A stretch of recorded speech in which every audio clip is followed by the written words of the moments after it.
Ang apoy mula sa langit ay bumaba doon sa dambanang kanyang inihanda.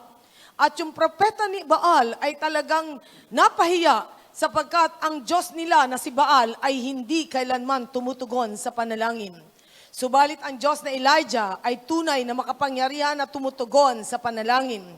At sa panahon ng kanyang pakikipagtungguli sa Mount Carmel, ipinakita ni Elijah na merong Diyos na dapat kilalanin ng buong sangkatauhan. At hanggang ngayon, ipinapakita sa atin mula sa aklat na yon, sa hari, sa aklat ng 1 Kings, na ang Diyos na sinasamba ni Abraham, ni Isaac at ni Jacob ay iisang Diyos na sinasamba natin ngayon. At sa time na ito, matapos ang kanyang isang, sabi nga ay talagang matagumpay na pakikipagtunggali doon sa Mount Carmel, matapos na siya'y pakainin ng uwak, natapos na siya'y uminom doon sa ilog, doon sa Brook Sherit, at matapos na siya'y pakainin ng widow, at yung widow ay nakaranas ng mga himala na sabi nga, sa panahon ng magkakaroon ng tagtuyo for 3 and a half years, ay hindi kailanman naubusan ng arena, ng oil, yung widow, sapagkat nagkaloob siya dito sa propeta ng Diyos. And after that victory, naranasan ni Elijah ang matinding, sabi nga suntok mula sa kaaway. Na dito ipinapakita sa atin na kinakailangan pagkatapos na tayo magtagumpay sa isang event ng buhay natin, guwardyahan natin ang sarili natin sapagkat the enemy will never be happy for you to enjoy your blessings. Hindi kailanman magiging masaya ang kaaway na ma-enjoy mo ang pagpapala mo sapagkat gagawa ng paraan ng kaaway para palungkutin ang buhay mo. Sino po dito ang naranasan mo na gumawa ng paraan si Satanas para palungkutin ang buhay mo? Meron po ba kayong naranasang kalungkutan? Sino po dito nakaranas ng kalungkutan? At sino dito nakaranas ng sobrang kalungkutan? Siguro lahat tayo nakaka-identify sa sinasabi ko po.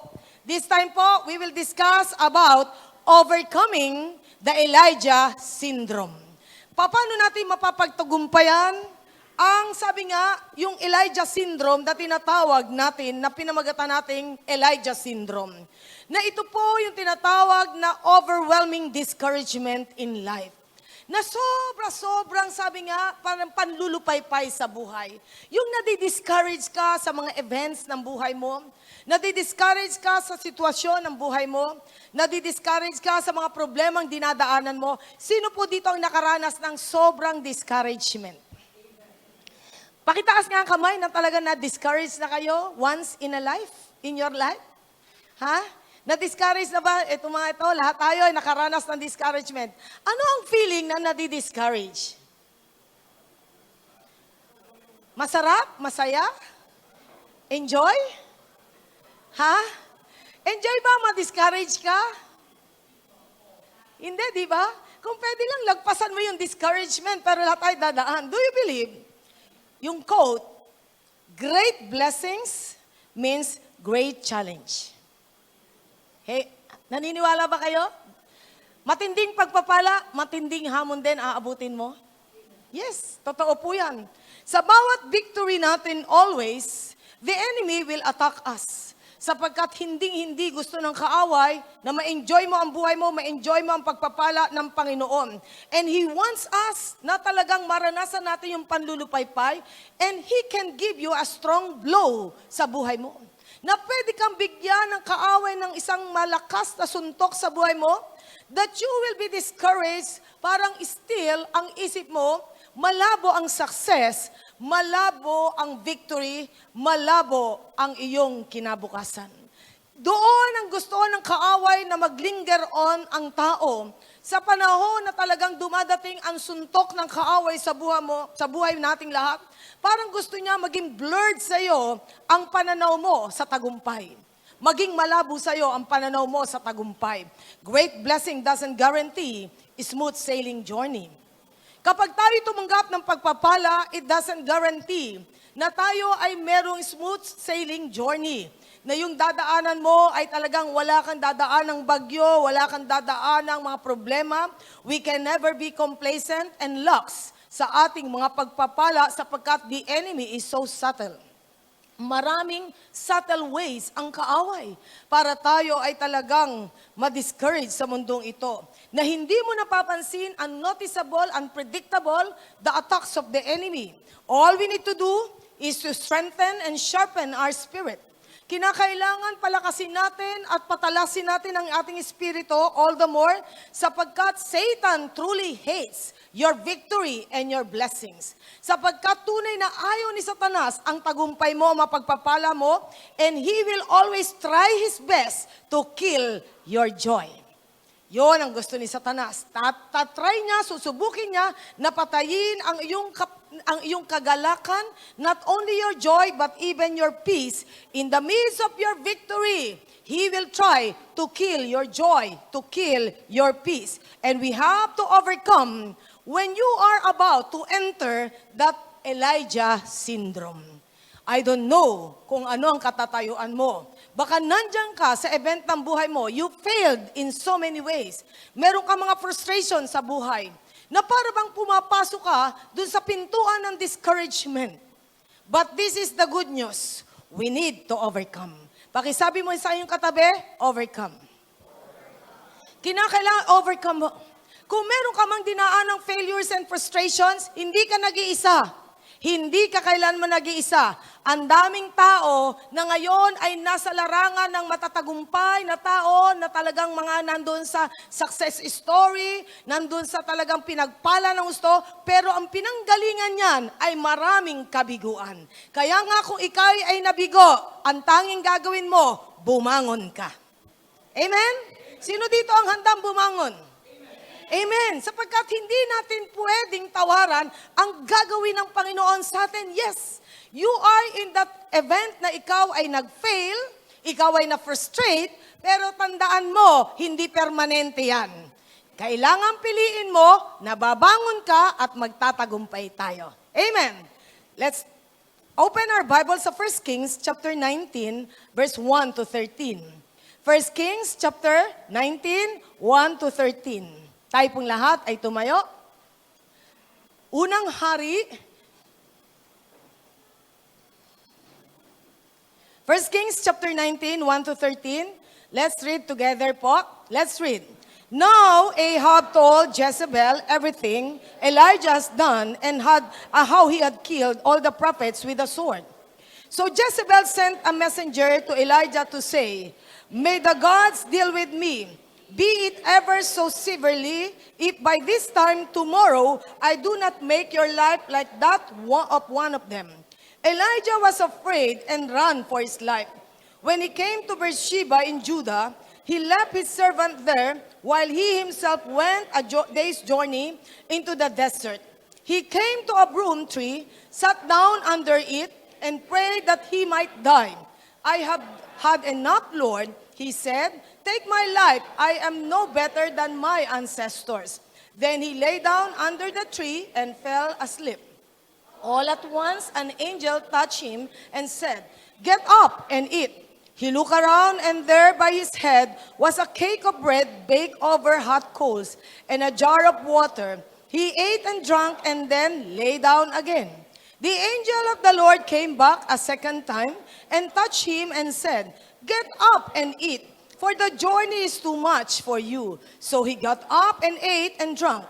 Strengthened by that food, he traveled 40 days and 40 nights until he reached Horeb, the mountain of God. There he went into a cave and spent the night. And the word of the Lord came to him, "What are you doing here, Elijah?" He replied, "I have been very zealous for the Lord God Almighty. The Israelites have rejected your covenant, broken down your altars, and put your prophets to death with that sword. I am the only one left, and now they are trying to kill me too." The Lord said, "Go out and stand on the mountain in the presence of the Lord, for the Lord is about to pass by." Then a great and powerful wind tore the mountains apart and shattered the rocks before the Lord. But the Lord was not in the wind. After the wind there was an earthquake, but the Lord was not in the earthquake. After the earthquake came a fire, but the Lord was not in a fire. And after the fire came a gentle whisper. When Elijah heard it, he pulled his cloak over his face and went out and stood at the mouth of the cave. Then a voice said to him, "What are you doing here, Elijah?" Pagpalain ng Diyos ang kanyang mga salita. Dito po makikita natin, kaya ko ito pinamagatang Elijah Syndrome. Ito po ay pangkaraniwang nararanasan ng mga tao kapag dumadating ang hindi niya gustong event sa buhay niya, pwedeng maging negative tayo sa ating sarili, sa ating sitwasyon, sa ating, sabi nga, sa mga problema dinadaanan natin. Sapagkat hindi lahat po ng tao ay nakakatingin ng positive sa negative things na nagaganap. Sapagkat maraming mga tao kapag negatibo na ang nangyayari, kaagad nawawala ng pag-asa, kaagad ay nawawala ng pasensya, paano siya mag-aantay sa pagkilos ng God, at kaagad ay nakikita niya pangit ang kawawakasan ng problema.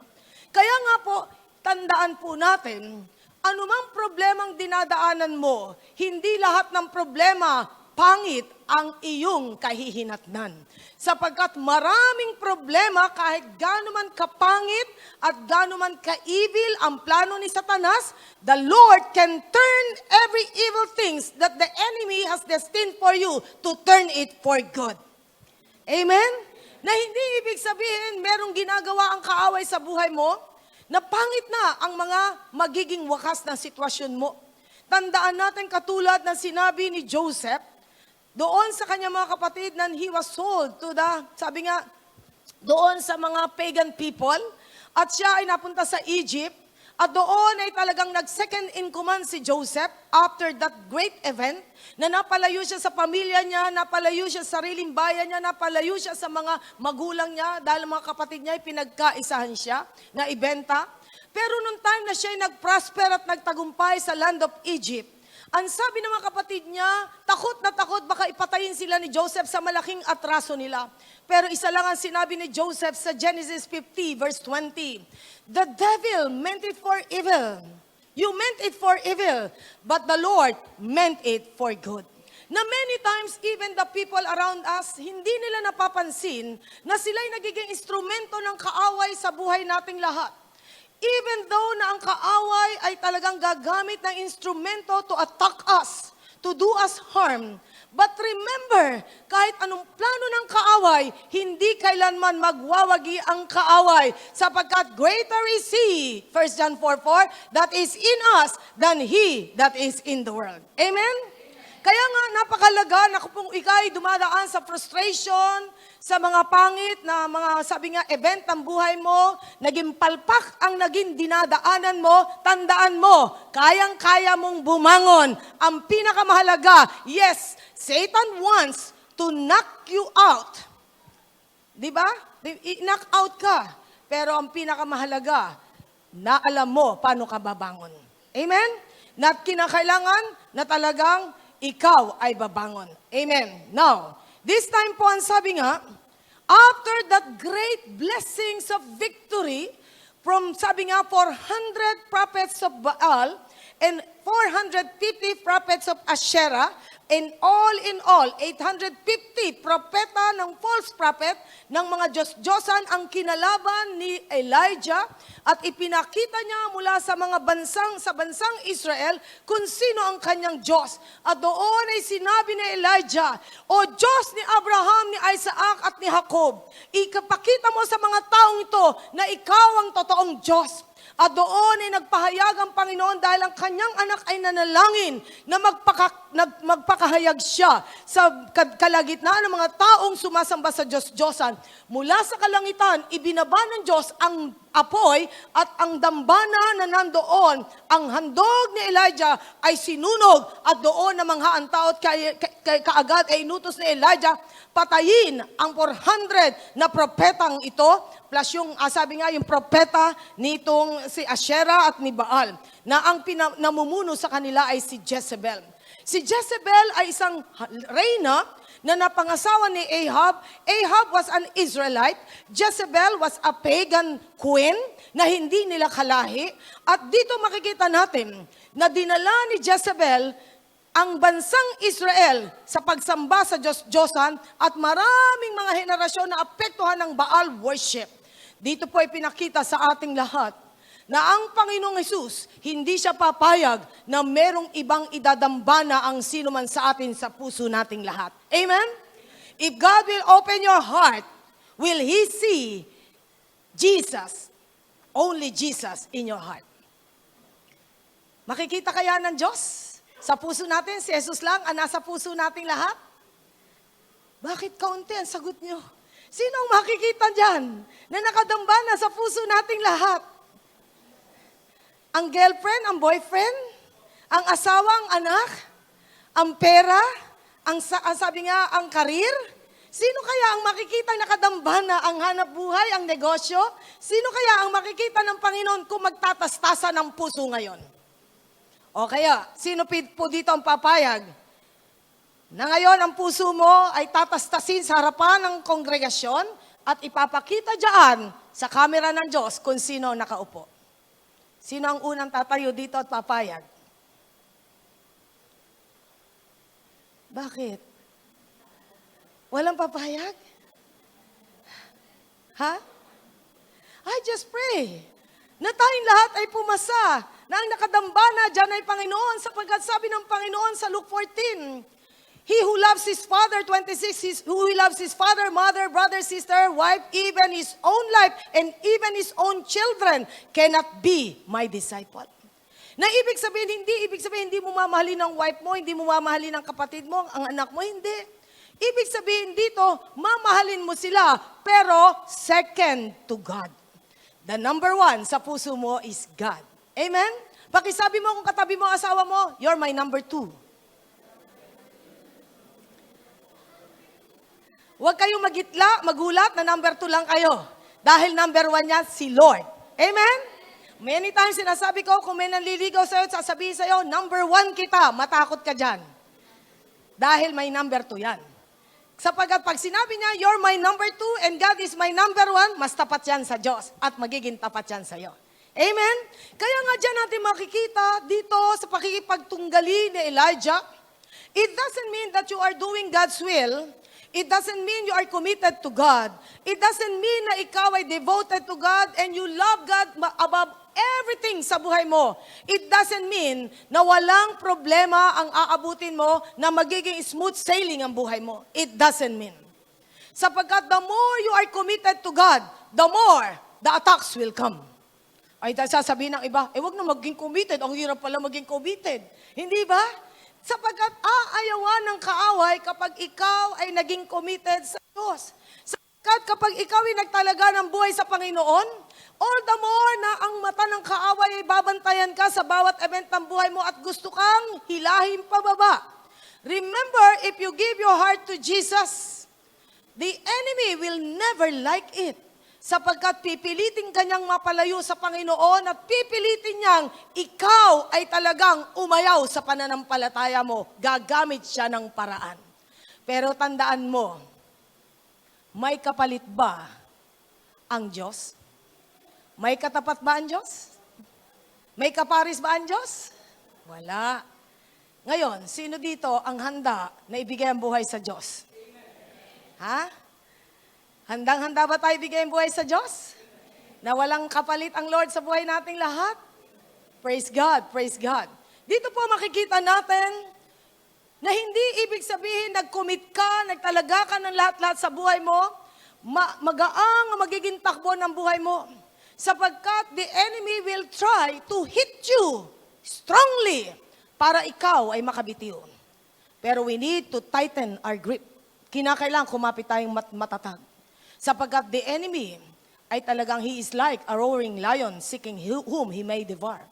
Naaabangan ng kaaway. Sa panahon na ikaw ay mahina, aabangan ka ng kaaway. Kaya nga sa lahat ng panahon, magpakatatag tayo. Magpakatatag tayo. No. Ang sabi nga po dito, napakarami niyang tinunggaling propeta ni Baal, pero sino ang nagpaduwag sa puso ni Elijah? Ha? Iisang babae, si Jezebel. Babae, palibasa, alam niya, wicked ito. na si Jezebel ay talagang masama. Si Jezebel ay talagang malupit. Kaya nga si Elijah, pagkatapos ng great event ng kanyang Mount Carmel experience and contest at Mount Carmel, here comes Jezebel attacking Elijah. Mga kapatid, iba't ibang wangis ng Jezebel sa buhay ng tao. It can be a person, it can be a situation. Jezebel is a person here, pero ang Jezebel minsan sa buhay mo ay spirit. Espiritu ng kaaway, nakikilos ng todo sa buhay nating lahat. And I just pray, in these last days, we have to sharpen our spirit sapagkat kailangan tayo maging matatag sapagkat ang kaaway magpapadala ng Jezebel sa buhay mo. Do you have a Jezebel? Hindi ang asawa mo yun, ha? Do you have a Jezebel? I have my own Jezebel. Kayo, meron? Ha? Anong gusto mong gawin kay Jezebel? Ano? Anong gusto mo? Anong gusto niya? Give him a big punch. Di ba? Na talagang gusto mo suntukin? O anong gusto mo? Tirisin? O mag-disappear sa buhay mo? Sino dito ang gusto mong mag-disappear ang Jezebel sa buhay mo? Yes. Sino kayang taong nasa matinong kaisipan who will enjoy a Jezebel in your life? Kaya nga, wala dito mag-aanak na ang pangalan ay Jezebel, ha? Sapagkat yan ay wicked person. Wicked. No. Ito po ang sabi nga ni Jezebel, may the gods, small g. May the gods, ibig sabihin plural, ang ginamit niya, marami kasi siyang Diyos. Si Baal at si Asherah. May the gods deal with me, be it ever so severely, if by this time, tomorrow, I do not make your life like that one of them. Ibig sabihin ni Jezebel, Elijah, kung pinapatay mo ang mga propeta kong inaalagaan, ay papapatay din kita. Alam po ba nyo na marami mga presidente din ng bansa ay nag-aalaga misa ng mga taong nagwi-witchcraft? Ang dating Presidente Marcos po natin ay may alaga siyang somebody na nag-aano ng witchcraft. Meron po siya. Kasi nung pumunta ako sa Philpos doon sa yung person na nag-aano doon ay talagang alaga ni President Marcos. Kaya nga dyan natin makikita na napakalaga na talagang marami mga tao, instead of consulting God, kinukonsulta manghuhula sa Quiapo. Kinukonsulta yung mga horoscope. Kinukonsulta si Madam Auring. Itsura pa lang. Talo na. Di ba? Ibig sabihin, hindi yan. O si Rene Mariano, buti na lang, patay na siya. Kaya nga dyan natin makikita, hindi dapat. Iba't ibang kinukonsulta ng tao para sabihin sa kanila ang future. Sino dito ang naloko ng manghuhula? Pakitaas niya ang kamay at sino kaya dito ang naisahan ng manghuhula? Nung wala pa tayo sa Lord. Taas ang kamay, huwag kayo mahiya. Hindi ako manghuhula kung sino kayo. Ha? Okay. Sino dito ang naloko ng horoscope? Ayan. Ayun. Sino dito ang naloko ng mga nagtatawas? Ayan. Hindi bali isang tawas na isa, yung laughters. Yung laughters, alam niyo yung tawas na laughters?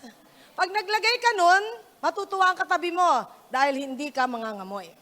Ayun. Okay. Kaya nga dyan natin makikita, napakalaga sa buhay nating lahat na tayo ay umiwas sa mga bagay na yan sapagkat everything nang yan ay mula sa kaaway.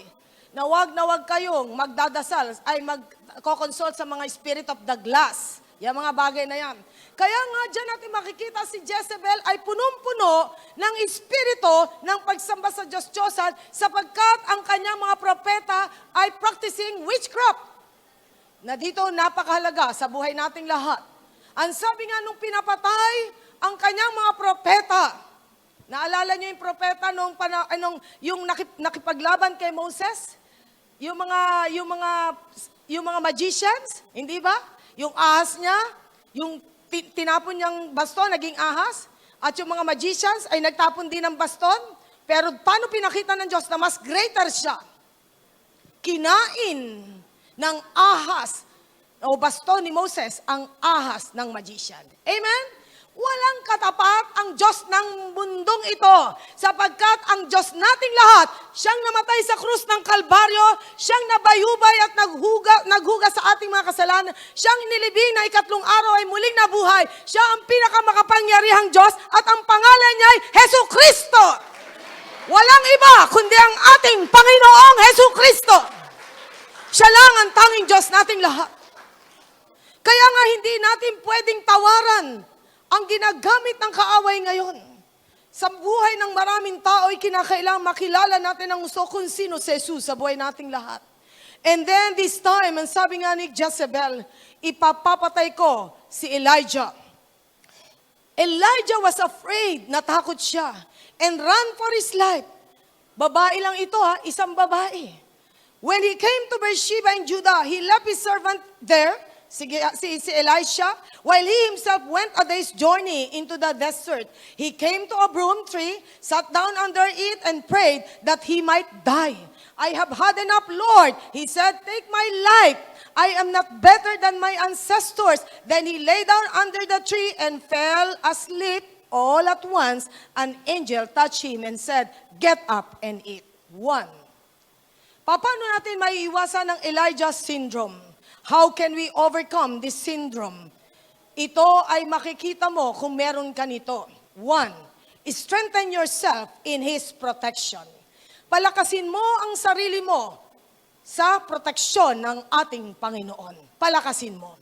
Kailangan protektahan tayo ng Panginoon. Remember, dito po ipinakita sa atin kung ano ang bad effect sa buhay ni Elijah, maging sa ministeryo na ginagawa niya, itong atake ni Jezebel. Ang sabi dito, siya ay umalis, a day's journey. Saan siya pumunta? Saan pumunta si Elijah? Nanood ng sine? Hindi mauso sine nun. Anong ginawa niya? Pumunta sa MOA? Ha?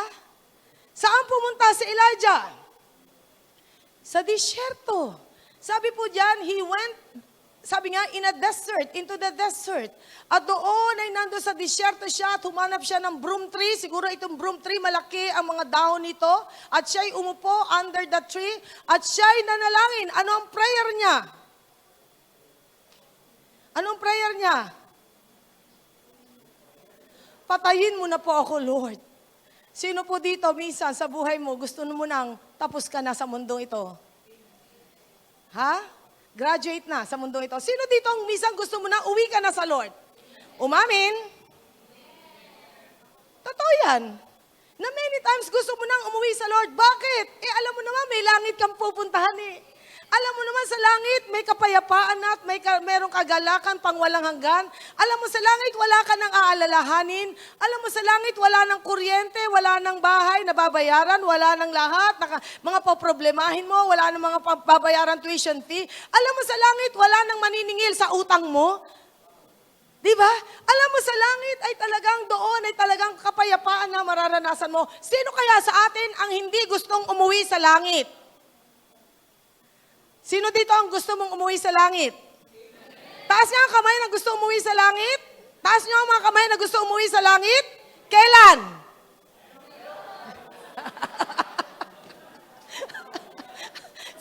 Pag sabi kong kailan, biglang nag-isip kayo, wag muna ngayon. Okay, kaya nga dyan natin makikita, sabi nga hindi naman ibig sabihin talagang, sabi nga talagang si Elijah ay talagang gusto na niyang mamatay. Nawala ng saysay ang pagiging propeta niya, a man mighty in power and strength. Subalit dumating sa kanya ang isang event sa buhay niya na nakita natin mayroon ding kahinaan si Elijah. Nanghina siya. Hindi lahat ng panahon ay malakas ka. Hindi lahat ng panahon matatag ka. Sapagkat hindi ka si Superman. Si Superman ay katang-isip lamang. Kaya yung totoong lumabas sa Superman, ano nangyari? Si Christopher, ano yun? Hindi ba ano nangyari? Namatay. Bakit? Sumakay sa kabayo, nahulog. Na-invalid. Namatay. Hindi totoo yung Superman. Hindi totoo yung mga superheroes. Hindi totoo yun. Pero totoo ang super saints. Ha? Super saints? Meron ba super saints? Sino dito naniniwala there are super saints in this world? Na you can overcome. Ay, naku. Bakit ganon? Hindi ka ba super saint that you can overcome? Sino dito ang naniniwala, kaya mong magtagumpay? Eh ano tawag mo dun? O di super saint. Diyan katabi mo, kahit mukhang duwag yan, super saint yan. Ha? Kahit patpati niya, super saint yan. Pero anong ibig sabihin dito? It's the spirit of the man. Ang espiritu ng tao ang that matters to him. Yung espiritu niya, how he will overcome yung mga attack ng kaaway. Yes, there will be attacks. Jezebel will surely come in your life. But remember, meron tayong natututunan kay Elijah ngayon. Though he was counted as super saint, he had his own mistakes and weakness. At ipinakita sa atin, it was recorded in the Bible so that when things come sa buhay mo na hindi maganda, na wag tayong, sabi nga, magkaroon ng kaduwagan sapagkat alam natin how we will overcome. Amen? One, how we will overcome? Strengthen yourself in His protection. Palakasin mo ang iyong sarili sa proteksyon ng Panginoon. Sapagkat kung wala ang proteksyon ng Panginoon, napakadaling umayaw, napakadaling talagang tumalikod sa buhay na ito. Napakadali. Kaya nga ngayon ay panahon na ang daming tao ay nagpapakamatay. Maraming mga tao ay talagang ikinikitil ang buhay dahil sa mga problemang dinadaanan.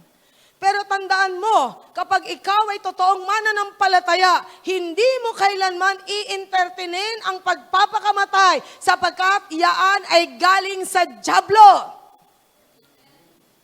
Ha? Kanino galing ang pagpapakamatay? Sa dyablo. Pero minsan kahit anak ng Diyos ay pwedeng ma-attack ng mga sitwasyon. Si Elijah, hindi man siya nagpapakamatay. Hindi siya magpapakamatay, pero gusto na niyang mamatay. Ngayon, gusto na niyang umalis sa mundong ito. Nakita niya ang kapangitan ng mundo.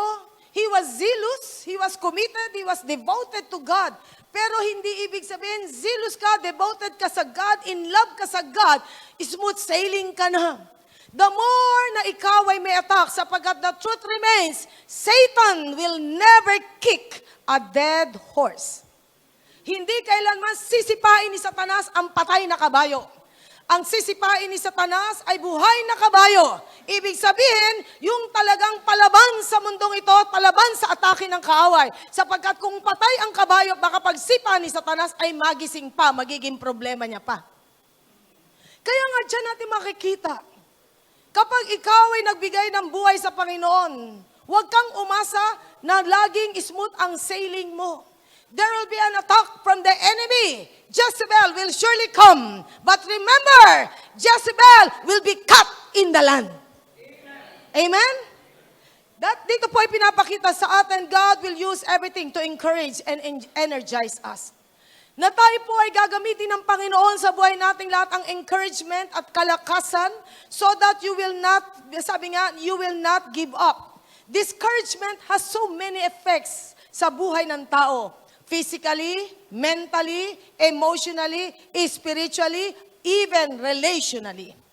Lahat ng yan, kapag ang isang tao ay discouraged, maaapektuhan mentally, physically. Kaya nga, pagka ang tao ay discouraged, alam nyo isang manifestation ng discourage? Gusto nyo malaman? Papangit ka. O gusto nyo? Sino dito ang gustong pumangit? Ayaw mo. Bakit? Bakit hindi ka nga papangit pag discourage ka? Mawawalan ka ng glow at ang mukha mo magmumukhang kabayo. Mahaba. O ngayon, pakisilip mo ang katabi mo kung mukha ng kabayo yan. Papunta na siya doon. Kinakailangan makita mo na ikaw ay talaga ma-encourage.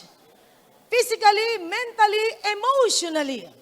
Ang emotion mo, madali kang masaktan, madali kang maapektuhan. Sapagkat you are discouraged. And spiritually. Kaya nga dyan, mapapansin mo, mawala ka ng gana sa pagbabasa ng Bible, mawala ka ng gana sa prayer, mawala ka ng gana sa fellowship, mawala ka ng gana sa worship, dahil affected ka na so much. But you know what? Kung meron tayong iiwasan, avoid that spirit of discouragement. When nobody encourage you, ang sabi sa Samuel kay David, encourage yourself to whom? In the Lord. Bakit? The number one encourager mo, inspirer mo, walang iba kundi ang Diyos. Amen? Sapagkat to God, you are the best. Bakit to God, you are the best? Ilan lang ang nagsabi, amen. To God, you are the best. And to the enemy, you are the beast. Ha? Parang kalaban ka ng kaaway lagi. Pero remember, sa Diyos, ang tingin ng Panginoon sa iyo, matindi ka. Amen? Na ikaw ay talagang may panlaban sa mundong ito. May panlaban ka because God has given us the weapon for this warfare. Amen? The helmet of, the breastplate of righteousness, the belt of, the sword of, the shield of, the shoes for, walang arma sa likod. Bakit? Ha? Bawal ang Kristiyanong tatakbo sa giyera. Hindi ka aayaw sa giyera. Haharapin mo ang kaaway sapagkat knowing that the enemy is real, but one thing is so sure, Jesus is real in your life. Lord Jesus, this is my battle. Be in front of this battle. I will just follow you. O ngayon, Satanas, may kaya mo, Diyos ko? Hindi ba? Kung ang Diyos ay nasa harapan mo, if God is for us, you are more than? Amen! Pakisabi mo sa katabi mo, matindi kang warrior ni Lord. Kahit mukha kang duwag. Di ba? Na matindi tayong warrior ni Lord. Kaya nga dyan natin makikita, God has given us the armor. Strengthen yourself in His protection. Do not allow the enemy to discourage you. Sapagkat ito ang nangyari sa kanya. Sapagkat ito ang nangyari kay Elijah, ninakawan na siya ng kapayapaan, ng kagalakan. He lost his appetite to eat. He lost his appetite to mingle with others. He lost his appetite to pursue the call of God. He lost everything. Para bang nung time na yon, gusto ko lang, ako ay nasa disyerto. Satan is our number one hater. Si Satan, number one hater natin yan. He will do and use everything to pull you, sabi nga, to put us down. Elijah's need was provided by God once again, supernaturally. God made a gesture. How? Ang Panginoon ay nagpadala ng anghel sa kanya. Na ang sabi nga, all at once an angel touched him and said, "Get up and eat." Isang bagay, I don't know kung totoo sa agape ito, ha? Pagka may problema at discouraged, nawawala ng ganang kumain. Totoo ba yun sa'yo, Glenn? Totoo ba yan sa mga iba? Ha? Sino dito ang nawawala ng ganang kumain pag discouraged? O sino dito ang magana pa rin kahit discouraged? Yan ang agape. Yehey! Na talagang kahit na may problema, nakakakain ng maayos. Sapagkat yun ang Diyos natin, sapagkat alam natin may Diyos tayong lahat. Even though, sabi nga tayong lahat ay dumadaan sa problema. Kahit na tayo dumadaan to the deepest situation ng buhay natin, darkest, deepest, and lowest point of our life, never entertain discouragement. Never entertain na you have no hope at all. Na you feel so all alone facing your giants. Remember, you are not alone. God said in His Word, I will never leave you nor forsake you. Hindi ka iiwanan ng Diyos. Hindi ka pababayaan ng Diyos. Hindi ka kakalimutan ng Panginoon. He went to a desert. Why? It was an expression of His hopelessness and helplessness. Kaya siya pumunta sa disyerto. Gusto niyang mag-isa. Ito ang problema. Pag ikaw'y may problema, mas lalo kang wag mag-iisa. Bakit? Baka hindi mo namamalaya, nag-iisa ka, nagtitirintas ka na ng buhok. Kahit kalbo, nagtitirintas ng buhok. Kaya nga dyan natin makikita, delikado yan. Mingle with people who loves God. Commune with your God.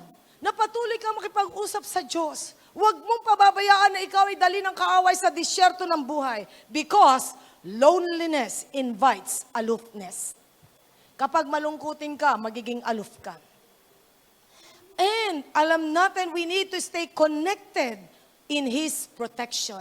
Konektado tayo sa protection ng Panginoon sapagkat if we are not connected in God's protection, we are all vulnerable to become emotionally weak. If we are not careful, we will be spiritually so weak. Magiging mahina ka. The enemy can capitalize with your emotions without considerations. Kakapitalin ng kaaway ang emotions mo nang walang konsiderasyon. Sapagkat all he wants to see, ikaw ay bumabagsak at feeling mo wala ka ng pag-asa. We should avoid that feeling of miserable, na tayo miserable, even against all odds. We can go higher to our, sabi nga, to our faith. The greater the challenge, the greater the victory. Against all odds. Amen? Sino dito kaya mo against all odds? Ikaw ay tatayo. Amen. Dapat tumayo tayo. Elijah has reached he had reached that lowest point of his emotional depressions. And he wants God to end it all. Even his own life, even the giants in faith ay nakaranas ng ganito. That syndrome ay pwede kang tamaan, pwede akong tamaan. Kaya nga si Elijah, sabi nga, he struggled so much in his feelings. May binabanggit sa Proverbs 18:14. Proverbs 18:14, tayo po ay babasa sa Kawikaan 18:14. Proverbs 18:14. Basahin po natin ang Proverbs 18:14. Basahin natin. A man's spirit sustains him in sickness, but a crushed spirit who can bear? Ulitin nga natin.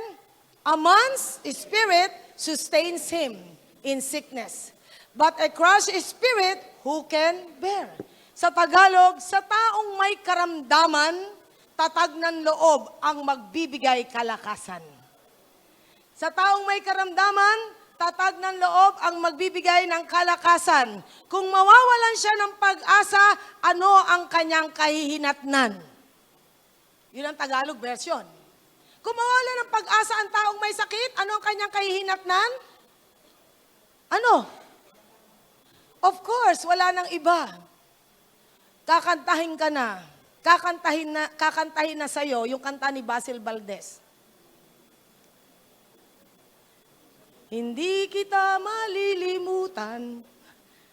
Di ba? Kaya nga dyan natin makikita, sabi nga, kung ikaw man ay may karamdaman, ang iyong puhunan tatag ng loob. The will to live. Kung ikaw man ay merong kabiguan, the will to succeed. Kung ikaw man ay walang pera ngayon at nasaid ka at nag-bankrupt ka, the will to prosper. Parang ako lang yun. Ha?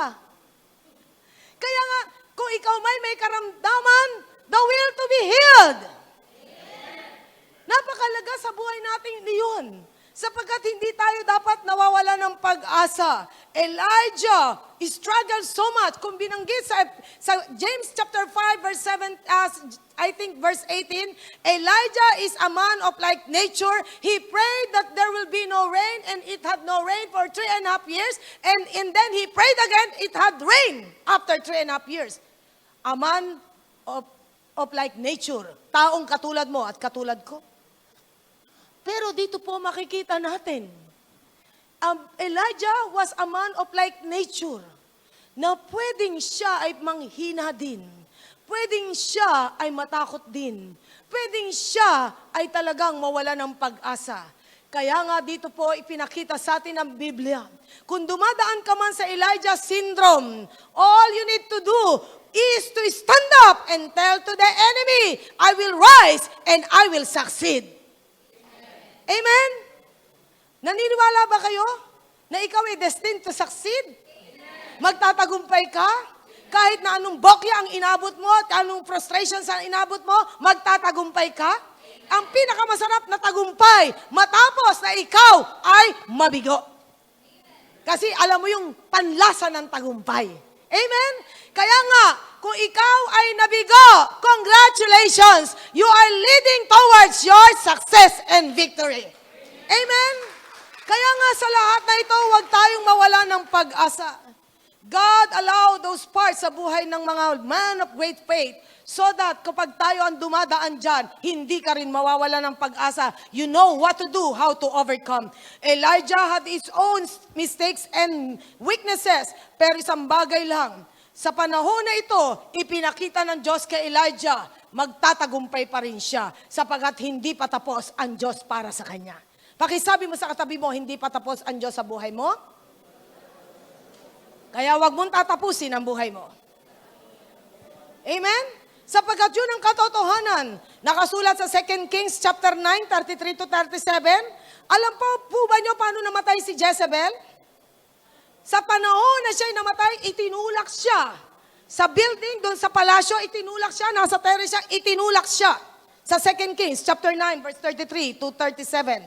Itinulak siya sa pagkahulog niya. Ang sabi nga ni Elijah, bigyan siya ng isang maayos na libing dahil siya ay reyna rin. Pero alam nyo, pagpunta doon ng mga maglilibing sa kanya, wala na.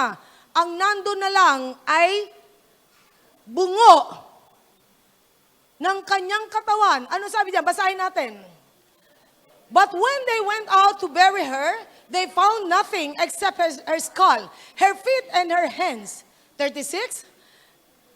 They went back and told Jehu, who said, this is the word of the Lord that he spoke through the servant Elijah the Tishbite. On the plot of ground at Jezreel's, dog will devour Jezebel's flesh. Kinain ng aso. Jezebel's body will be like the refuse on the ground in the plot at Jezreel, so that no one will be able to say, this is Jezebel. Kinain ng aso ang kanyang buong katawan, ang natira paa, at ang kanyang bungo. Grabe, no? Alam nyo, ito ang pinakaano eh. Matindi ang aabuti ng taong ang kinakalaban ay ang Diyos. Matindi ang aabuti ng taong ang kinakalaban ay mga anak ng Diyos. Proven ito ng Bible. Kaya nga, napakalaga sa buhay nating lahat. Kahit na minsan may mga attack tayo, remember, your defender is none other than God. The battle is not yours, but God's. Hindi mo gera ang gera, kundi gera ng Diyos. Kaya nga, si Elijah, he had a limited power, but his God has unlimited power. Amen? Si Elijah, limitado ang kapangyarihan, pero ang Diyos niya ay merong unlimited power. You can always stop to the source of God, of your power. Walang iba kundi ang Diyos. All we had to do is to yield on God's protection. We can conquer. Get out from Elijah's syndrome. Get out immediately and do not nurture the spirit of discouragement. Amen? Huwag mong pakainin ang espiritu ng discouragement. Huwag mong pabayaan. Number 2, ang sabi po dyan sa 6 to 8, he looked around and there, sabi nga, by his head was a cake of bread, baked over hot coals and a jar of water. He ate and drank and then lay down. The angel of the Lord came back a second time and touched him and said, get up and eat, for the journey is too much for you. So he got up and ate and drank, strengthened by that food. He traveled 40 days and 40 nights until he reached Horeb, the mountain of God. Wow! Nakakita na po ba kayo ng pagkain, isang kainan, 40 araw hindi ka gutom? Gusto niyo po ba yung pagkain na ganito? Ha? Isang araw ka lang, isang beses ka lang kumain, 40 days naglalakbay ka, hindi ka nakaka-feel ng gutom? Malakas ka pa rin? Ito ay supernatural way ng God. God used first the raven. Then God used second to Elijah, the widow. And God used another thing, the angel. Imagine mo, ang anghel ay nagdala ng tinapay baked from heaven. Di ba? Cake baked from heaven. Ang sabi nga dito, a cake of bread baked over hot coals and a jar of water. He ate and drank and then he lay down.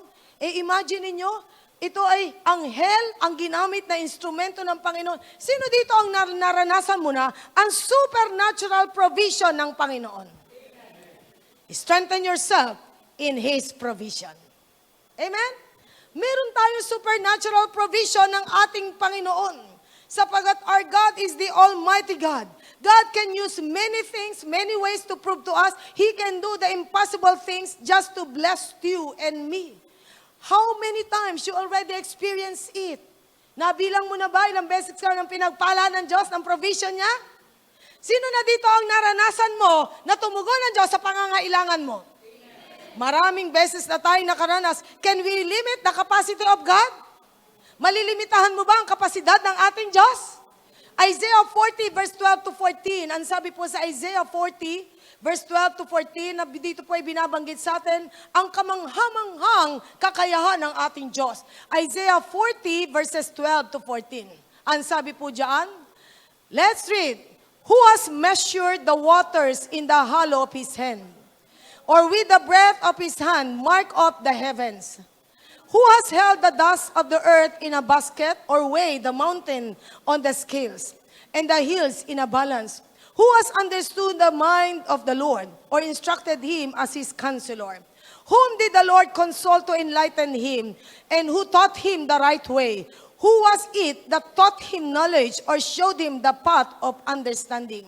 25. To whom will you compare me, or who is my equal, says the Lord, the Holy One. Ang sabi nga dito ng Panginoon, kanino mo ako ipaparis? Kanino ang kapantay ko? Sabi ng Panginoon sa verse 26, lift up your eyes and look to the heavens. Who created all this? He who brings out the starry hosts one by one and calls them each by name. Because of His great power and mighty strength, not one of them is missing. Ibig sabihin ko, ang mga bituin ay hindi nakakalimutan ng Diyos. Alam ng Diyos, God can call them one by their name. May pangalan sila. Pero how about you? Are you so precious to God? Ikaw ba'y mahalaga sa Diyos? Are you that valuable to God?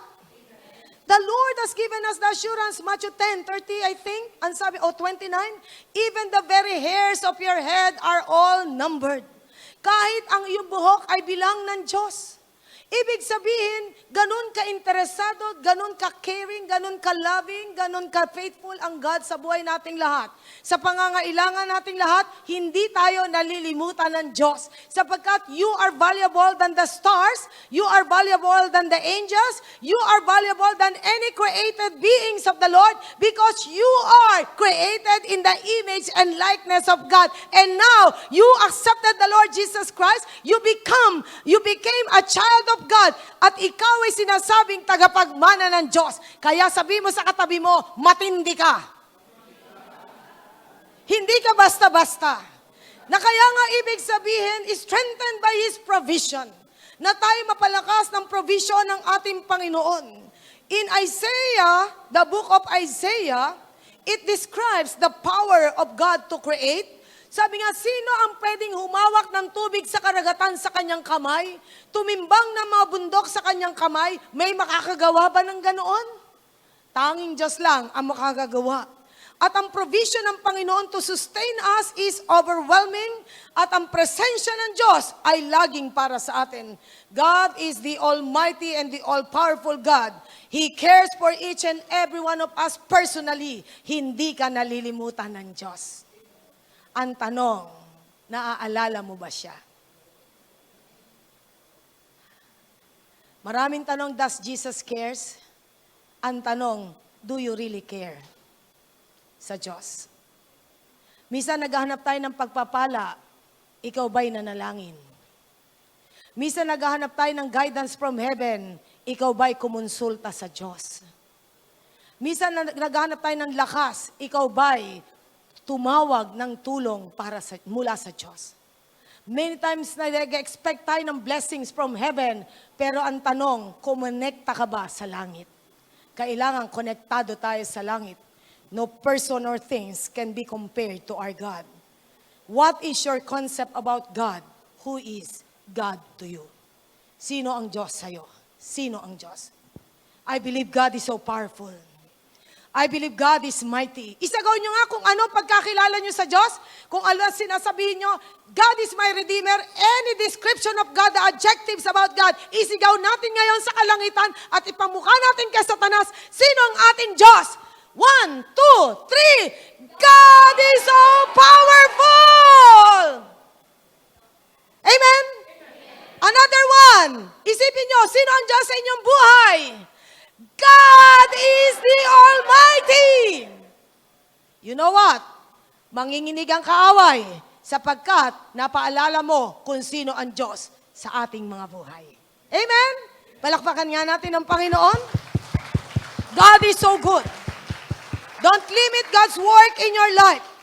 We need to understand God and His will for us. The need of man is not composed of material things. The things na nakikita natin, ang pinakakailangan ng tao most of the time ay spiritual need. Spiritual need ang kailangan natin. Bakit? Matthew 6:33, seek ye first the kingdom of God and His righteousness, and all these things shall be added unto you. Ang sabi ng Psalm 37 verse 4, delight yourself in the Lord, and He will give you the desires of your heart. Amen? Kaya nga, God is so good.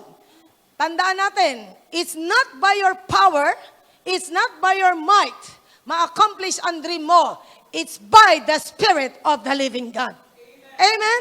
Hindi sa sarili mong kakayahan, sa sarili mong galing, sa sarili mong talino, sa sarili mong kapangyarihan, not by might nor by power, Zechariah 4:6, but by the Spirit of the living God. Lahat ay mangyayari sapagkat kapag gumalaw ang Espiritu Santo ng Diyos, walang magagawa ang kaaway. Jezebel has to go and Jezebel has to get out in your life because the Spirit of God is so powerful in your life. Amen? Yun ang kapangyarihan ng Diyos sa buhay nating lahat. Si Elijah, kitang-kita natin ang simptomas na siya ay nando sa depression area ng buhay niya. He hid himself in the desert.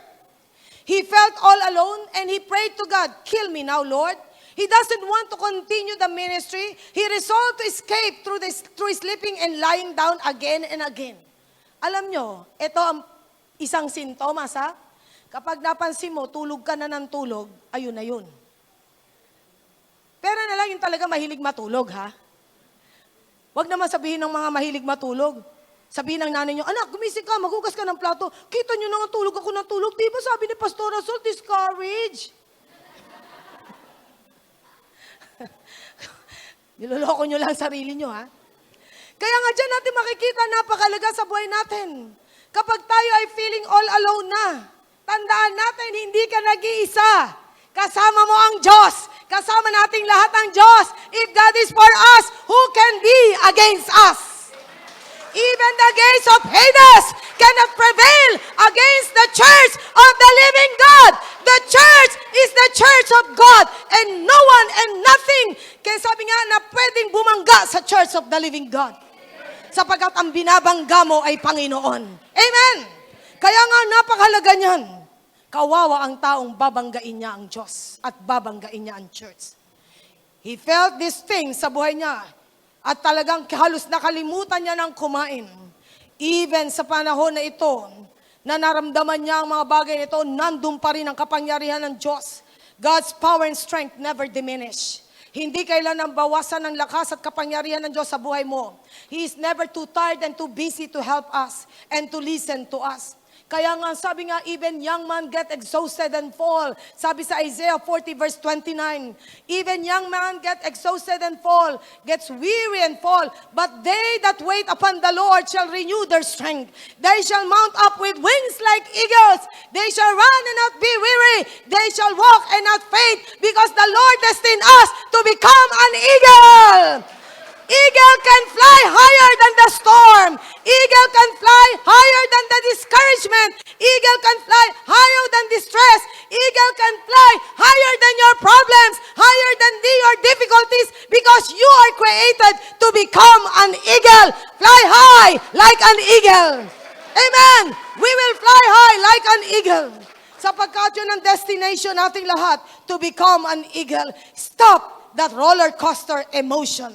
Renew your strength in God's provision sa buhay mo. Sapagkat it is your choice not to be crushed by the enemy, getting better and better every day despite of all your problem.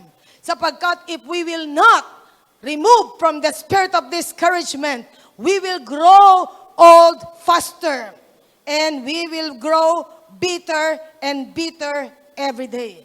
Let God be God in our situation. Amen? Number 3. Ang sabi nga po dito sa 19, ang sabi nga po diyan, then he traveled for that one eating time sent by the angel. Then he went into a cave. Pansinin nyo ha, from desert to a cave. Pero nasa na siya? Sa verse 8, he was in that Horeb. Horeb means Mount Sinai 2, the mountain of God. Nandun na siya sa bundok ng Diyos. Saan siya pumesto? Sa kuweba. At doon siya nagmukmok. Alam nyo, ito isang issue sa buhay nating lahat. Kapag ikaw ay may kalungkutan, discouragement, pakisabi mo ulit sa iyong katabi, huwag kang magmukmok. Huwag magmumukmok. Ang sabi nga dyan, the word of the Lord came to him. What came to him? The word of the Lord. Kailangan mo ang salita ng Diyos.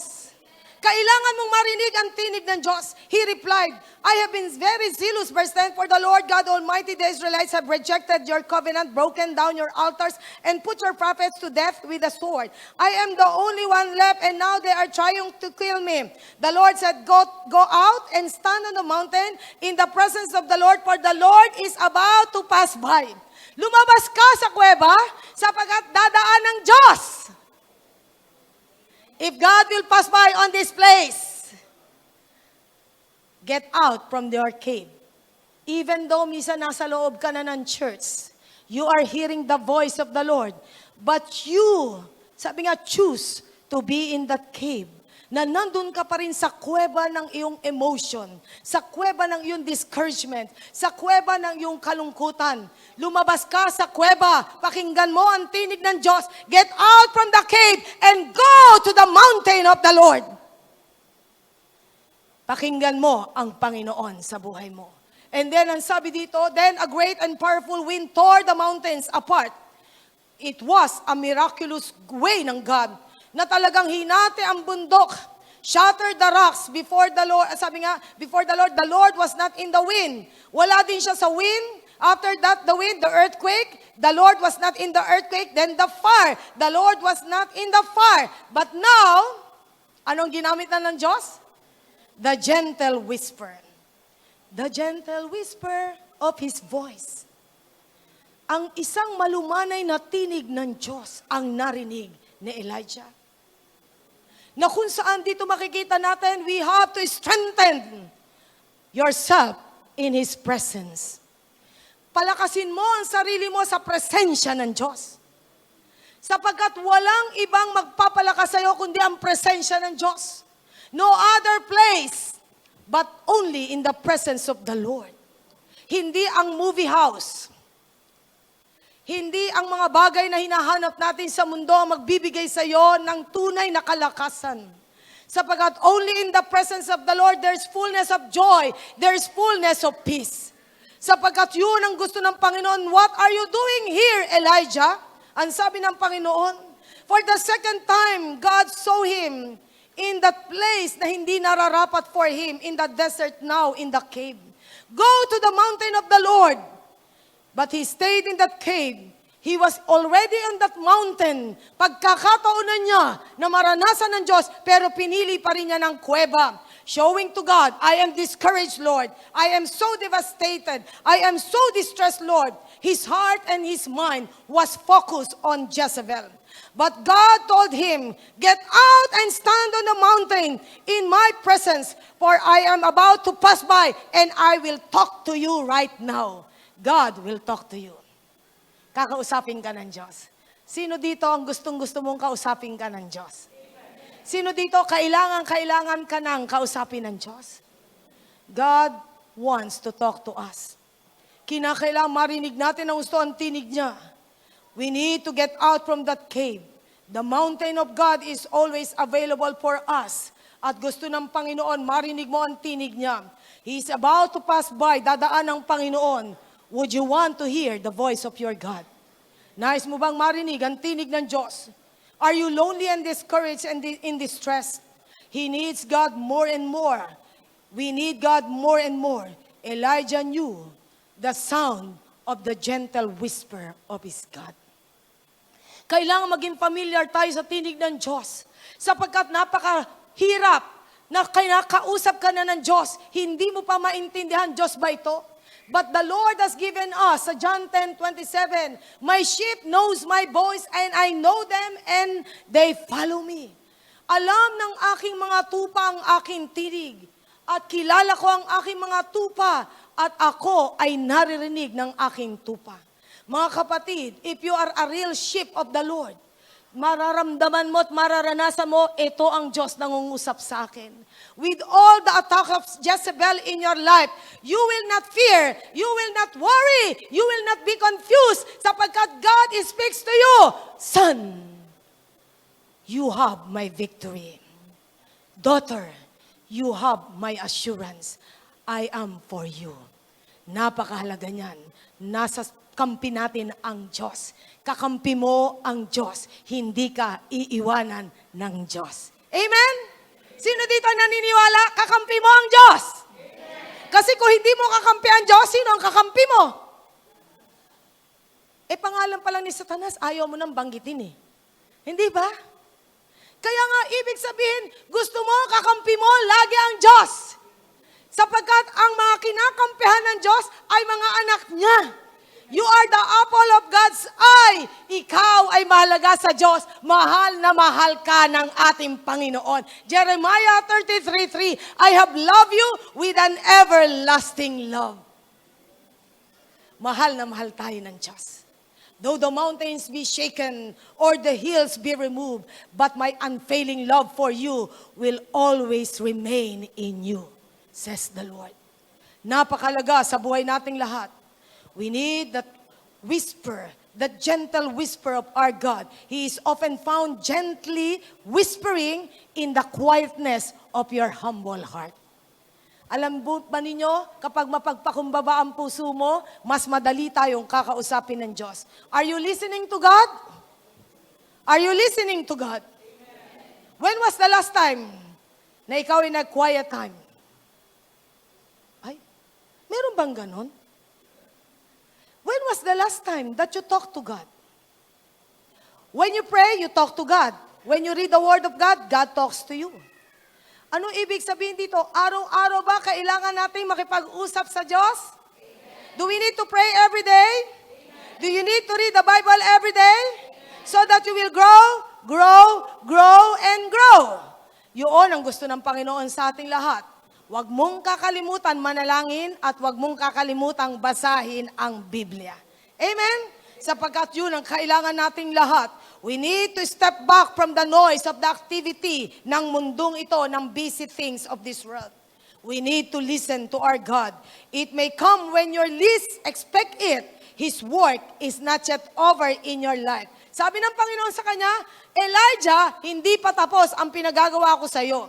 Ang sabi ng Panginoon sa verse 16, anoint Jehu, son of Nimshi, king over Israel, and anoint Elisha, son of Shaphat, from Abel Meholah, to succeed you as a prophet. Gusto na ni Elijah mamatay, grande pala ang kamatayan niya. Siguro sa susunod, mapapag-aralan natin, kaya sinaturate natin ang buhay ni Elijah. Paano at kamatayan? Hindi siya namatay Grabe pala ang mararanasan niya. Ano ang naranasan niya? Rapture! Hindi siya namatay. Siya ay kinuha ng chariots of fire like a whirlwind in front of Elisha.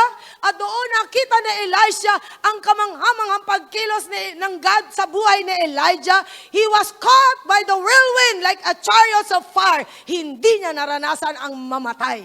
Mga kapatid, gusto mo nang mamatay? Pang-rapture ka pala. Pero ako, okay lang ako kung kailan ako kukunin ng Lord. Di ba? Okay lang. Alam niyo kung bakit? Napakasarap yata ng langit. Di ba? Mamatay man o rapture man, walang pinakamasarap kundi presensya ng Diyos. Amen? Kaya nga dyan natin makikita, hindi pa tapos ang Diyos sa buhay ni Elijah. Pakisabi mo sa katabi mo, hindi pa tapos ang Diyos sa'yo. We have a great God. We have to overcome the Elijah syndrome in our life. Stop lingering in the desert. Stop nurturing the dryness in your life. Stop staying in the cave. Get up and go out. Stand in the mountain of God. He will speak to your heart. Tayong lahat ay tumayo.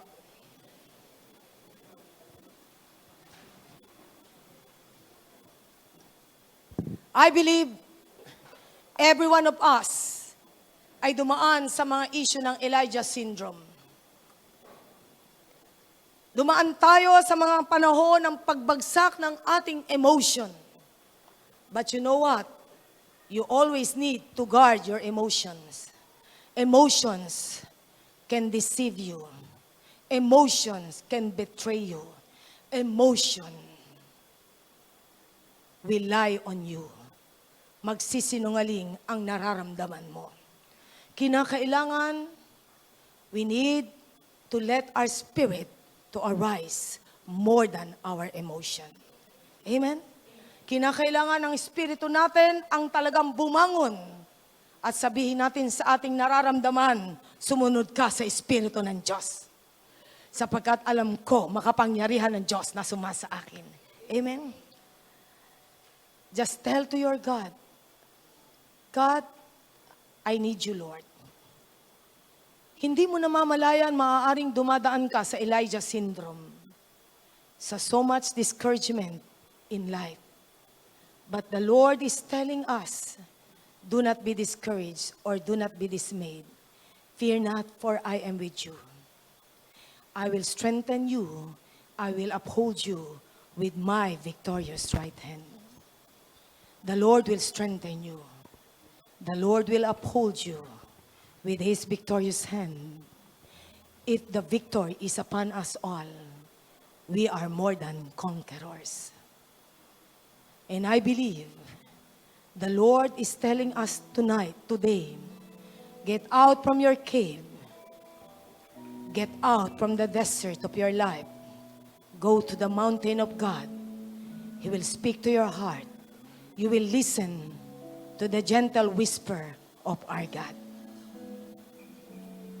As we worship the Lord, if you want the touch of the Lord was not in the wind. The Lord was not in the earthquake. The Lord was not in the fire. But the gentle whisper, naroroon ang Diyos. As we worship God right now, let God speak to our hearts. Tell to God, Lord, help me to hear the gentle whisper of your voice.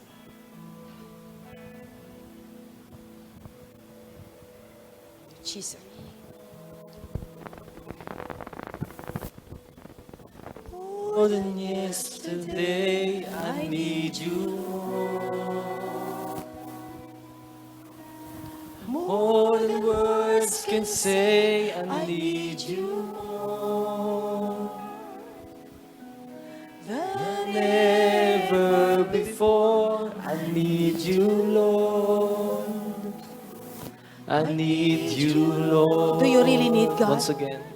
Just I lift up your need hands you to God if you really need God. more. Telling to your God, you need Him. More than yesterday. More than yesterday, you need Him more.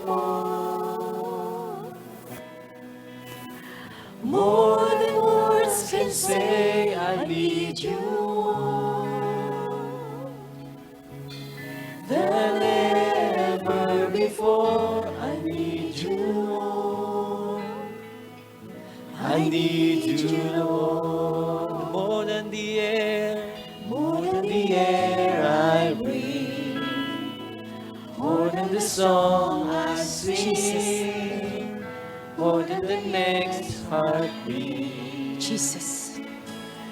more than anything. And Lord, as time goes by, I'll be by your side. 'Cause I never want to go back to my old life. I need you more. If this is your prayer, just come forward. More than Come forward, step yesterday, forward. Nasasabi I mo, need Lord, you I need you more, Lord. More than yesterday, Lord. more than Lord, words kailangan can say. kita ngayon I need more you than anything else, O God. more. Kailangan kita, O Diyos. Sapagkat ang Diyos ay tunay na nagmamahal sa ating lahat. Need you, Lord. Nais ng Panginoon katagpuin ang bawat pangangailangan. Need you, Lord. All we need to do is to get out from the desert and get out from the cave. We have to stand in the mountains of the Lord and tell to your God, I need you, Lord. Kailangan kita, Panginoon. Whatever need that you have right now, just tell to your God, I need you, Lord. I need you, Lord.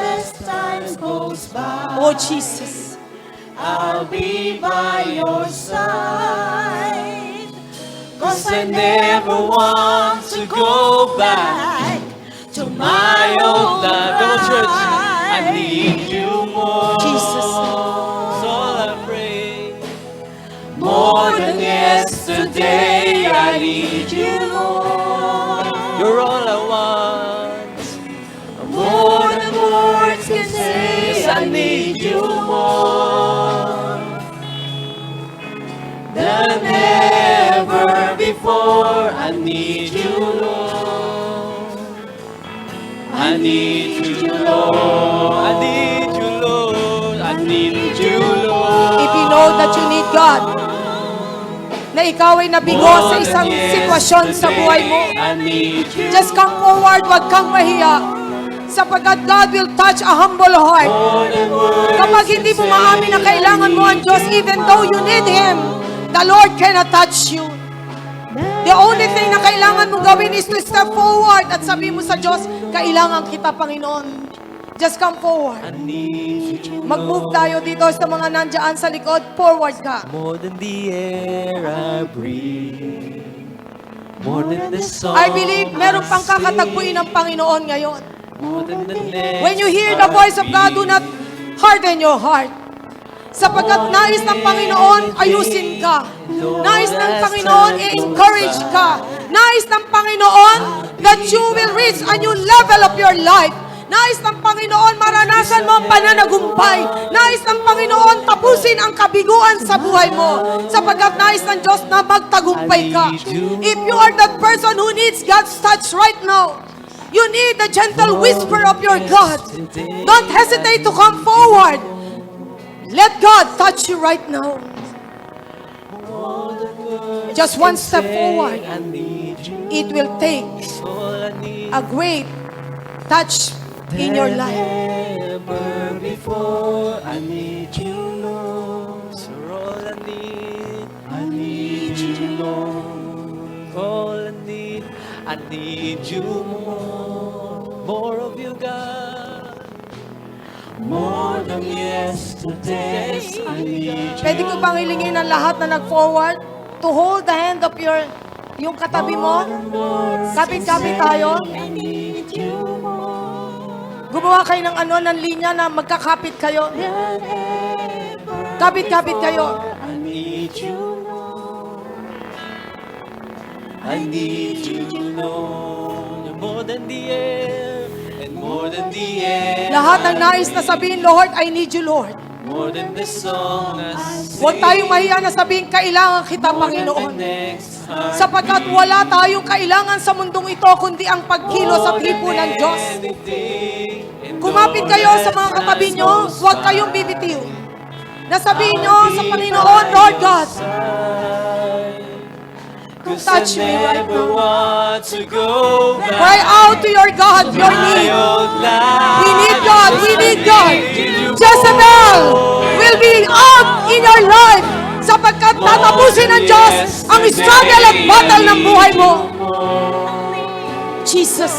More than my life. Oh, Jesus. Oh, Lord God. We need you, Lord. We need you, Lord. Than ever before. I need Oh, Jesus. you, Lord.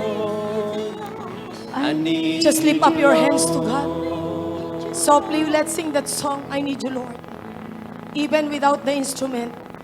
I need you more. Open your spirit to More God. than yesterday, I need you more. More than words can Even say. if I need if you belong to the worship team, you need God. Just hold the hand of your than neighbor right now. ever before. I need you, Lord. I need you, Lord. This time, speak to your God. Lord Jesus. He's about to pass by. As you step forward, the Lord is about to pass by. Tell to your God your burdens. Tell to your God your heart, your distress and discouragement, your worries and fears. Let God be God in your life. Allow God to speak to your heart right now. Oh, Jesus.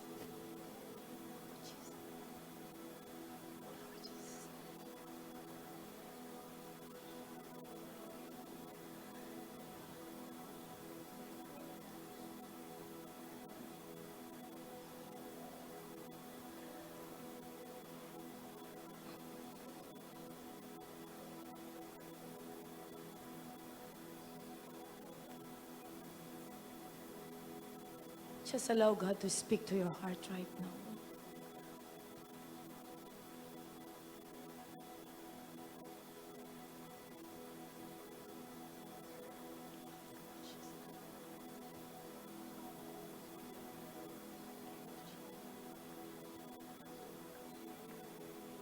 Lord Jesus,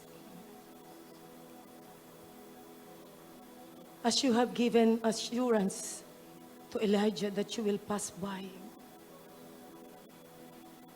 in the mountain of your Lord God.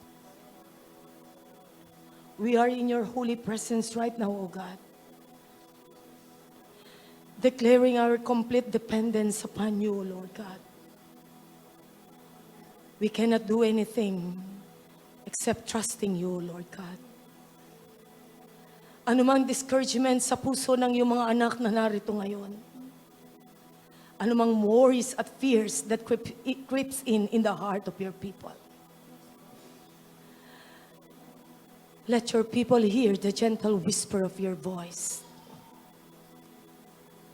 That everyone will be touched by your holy presence right now.